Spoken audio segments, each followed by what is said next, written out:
Everyone knows the Easter Island heads. Those brooding stone faces staring out across the Pacific. Mysterious and ancient and inexplicable. What almost nobody knows is that they aren't heads. They have full bodies, torsos, arms, and hands, buried beneath the ground. And carved across those buried bodies are symbols and petroglyphs that researchers have never fully decoded. That's just where the Easter Island mystery starts. Easter Island, known to its indigenous people as Rapa Nui, sits in the southeastern Pacific Ocean, one of the most remote inhabited places on Earth. The nearest continental landmass is over 3,500 kilometers away. On this tiny island, a civilization carved and erected 900 monolithic statues called moai. The largest stands nearly 10 meters tall and weighs 80 tons. They were carved from volcanic rock at a single quarry on the island and transported, somehow, to platforms called ahu, distributed around the island's coastline.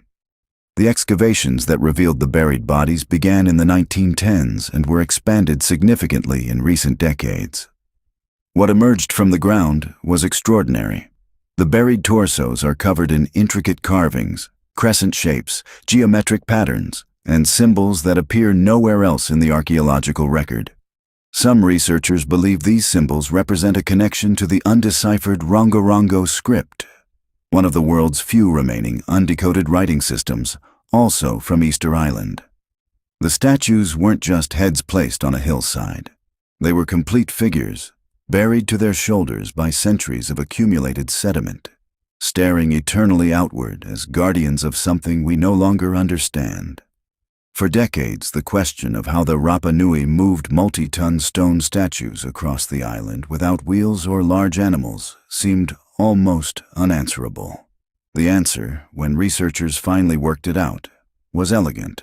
The statues were walked. Using ropes attached to the statue's head, teams of people rocked the moai from side to side in a controlled motion, causing it to shuffle forward on its rounded base like a waddling figure. Experimental archaeology teams have successfully demonstrated this technique, moving a multi-ton replica moai, using only ropes and human coordination. The ancient roads of Easter Island show exactly the kind of wear patterns you'd expect from statues walked in this way, worn smooth on either side with a slightly raised center. The island's own oral history describes the statues as having walked to their positions. They weren't dragged, they walked. The Rapa Nui civilization collapsed catastrophically sometime around the 17th century.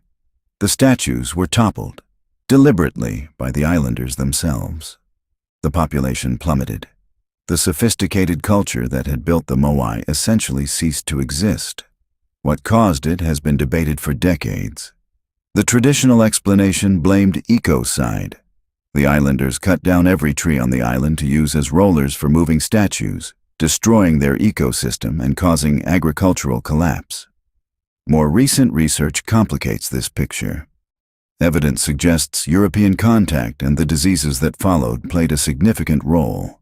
Slave raids in the 1860s took hundreds of islanders, including nearly all of the island's educated class who could read Rongorongo.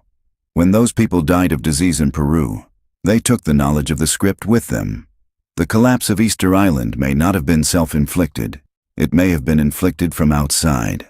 Easter Island sits today as a Chilean territory, its moai re-erected on their platforms, staring out to sea as they have for centuries.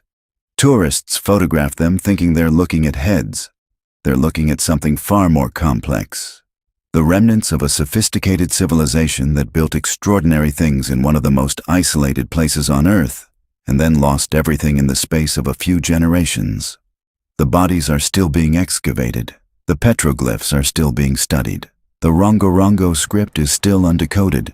Easter Island isn't finished telling its story yet. Subscribe for a new ancient mystery every week.